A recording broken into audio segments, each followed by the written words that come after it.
What's shaking, guys? Dan from the Headwaters Kayak Shop, and behind me I have a really cool build. My buddy Bobby, he's been doing some of the Yak fishing tournaments, and he really wanted to set up this Titan to be tournament ready. So I'm going to walk you guys through and have Bam and Bobby talk to you about some of the things they did to personalize his Titan 12. So Bam, you spent the last week rigging this up for Bobby. What kind of things did you customize on it? Oh man, well Bobby came in first off knowing exactly what he wanted, so that helps me. But the main thing is he wanted this thing to look good, so I wanted to make sure that everything I did came out as clean as possible. I mean, starting at the bow, we put a camera mount with the Yak Mighty mount to go to a panfish. It's going to bring his camera up above the deck here, get a good shot of him and what he's doing for the viewers. We added LED lights. We got his fish finder put on the rail. We got custom pedals. We have a Torqeedo module here. We have the battery under the seat, and we'll have to just go ahead and break that down for you guys to show you just how cool each individual thing is. It's a Yak Power controller. That's basically connects to a module that can have different ports that are going to go to lights. It could go to your fish finder. It could go to USB charging ports, cameras, different things like that. So right here you have your Yak Power control module. It just turns on right here with this power button. And from there you have 5 different ports that are going to be coming out of this module, and it's going to turn on 5 different things. So on this exact setup that we have for the time being, we have lights. So one is your blue interior lights, so on and off just by the touch of a button. And 2, we have green exterior lights that are going to light up the water. Yeah, so let's check out the batteries. So we have 2 separate batteries in here, one that's going to that Yak Power control module, controlling the lights and any USB ports that he may want to add in the future.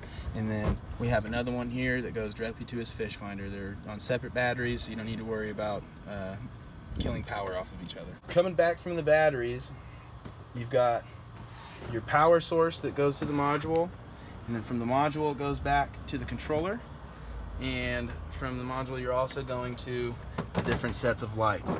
So the way that we have this one set up right now, we're using 2 of those ports, and there's still 3 left where you could add additional charging ports, additional lights. So if you wanted to add like USB phone charger, GoPro charger, and fish finder battery, if he wanted to, he could run it all through this module. If he wanted to, yes. Oh, that's slick. All right, so just to even make this kayak even cooler and set up even better, he's got a Torqeedo on the back of the boat. So he's got a motorized unit on the back of the boat. That's the control unit up there, battery underneath the seat. Everything is external and mounted in the back of the boat here. What's this mount called? I mean, this doesn't look like the average Torqeedo. No, this is a mount by Slipstream. Daniel Reach is the designer of this.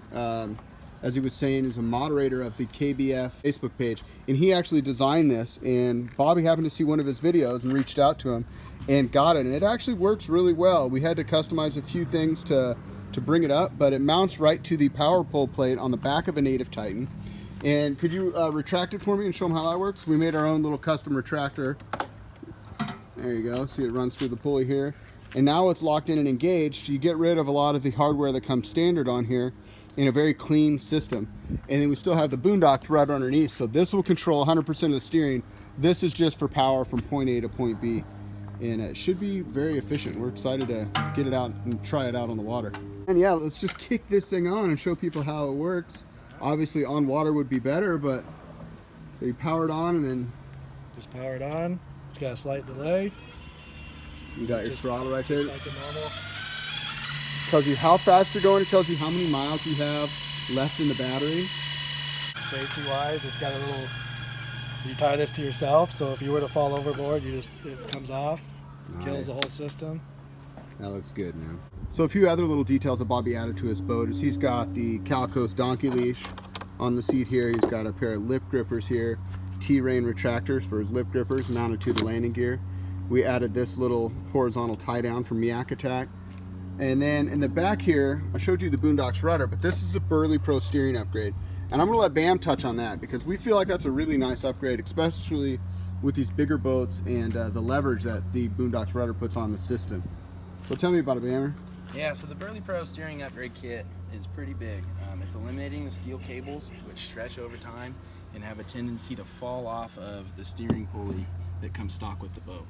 So Burley Pro steering upgrade system is going to replace that steering pulley that's up under the actual steering handle up here with an upgraded version that's connected to these cables here, and it's actually a separate plate that's mounted underneath the stock plate here, and it's going to keep everything tight. You're not going to have any steering failures coming off your pulleys or any cables breaking. It basically makes it one complete loop all the way through the whole system, so there's nothing to slip or to stretch out. And it also clamps on each side up in the front, so there's just really nothing to slip or to fail.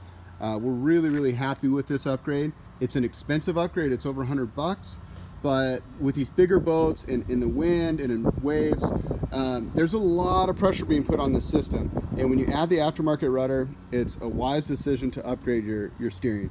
It's not something you have to do, but you will be maintaining the tension of your cables if you don't do it, is what we've been finding. So definitely a logical upgrade. Tell me about this camera pull real quick. I didn't see this. Yeah, it's my selfie stick I found online is all it is. It's a selfie stick and you mounted it to a Rambo. That's all I did, yep. Well, there you go. Another little hack for you guys. We'll check in with Bobby sometime here in the future and get some more footage on the water as well as his thoughts after using it for a while. But we just finished rigging it up and we wanted to get this out to you guys and give you something to drool over. If you guys have any questions on this build, which I'm sure you will, leave them in the comments section and we'll do our best to get them answered for you and get you the right information. All right, you guys, thanks so much for watching. If you have a kayak that you want built up, let us rig your dreams. Till next time, this is Dan wishing you happy paddling, and Bam, and Bobby. We'll see you on the next one.